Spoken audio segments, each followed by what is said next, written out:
this game had a much different approach to compared to what other gaming companies did with racing games.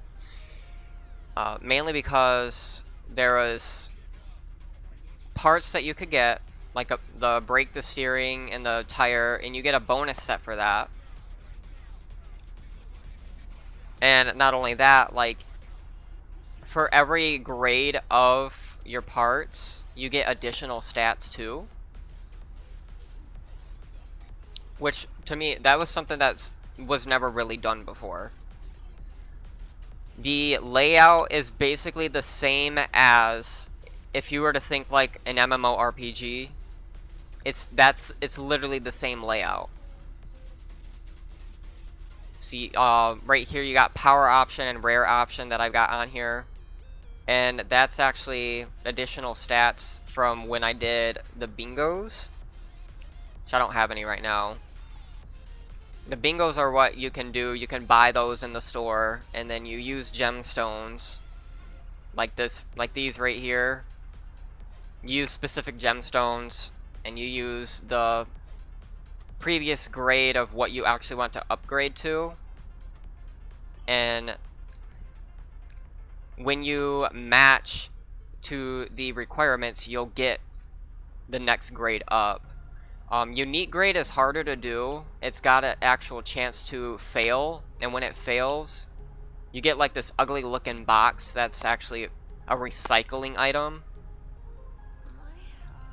And it's, in all honesty, it is kind of useless.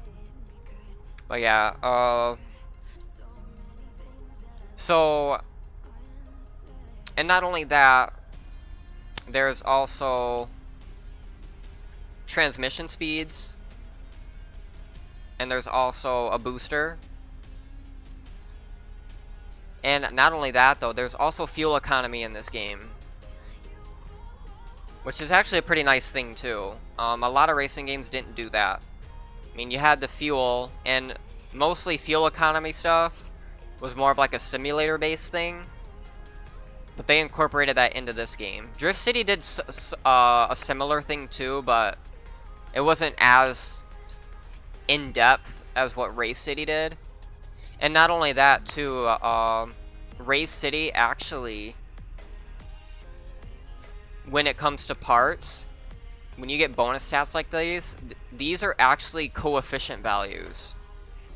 I can't remember entirely what was what, but you have your tire friction, your brake coefficient friction, you've got one more other thing too, and I can't remember the name of it. But these are your coefficient values, and you actually get bonus stats from these drops. Those affect your coefficient values too.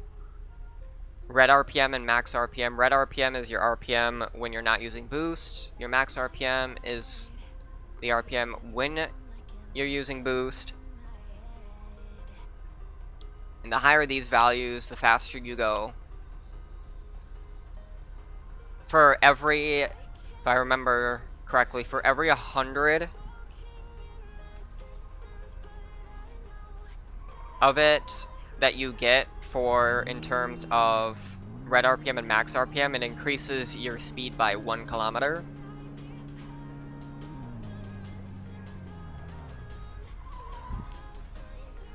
And what else is there? You can also customize your car too.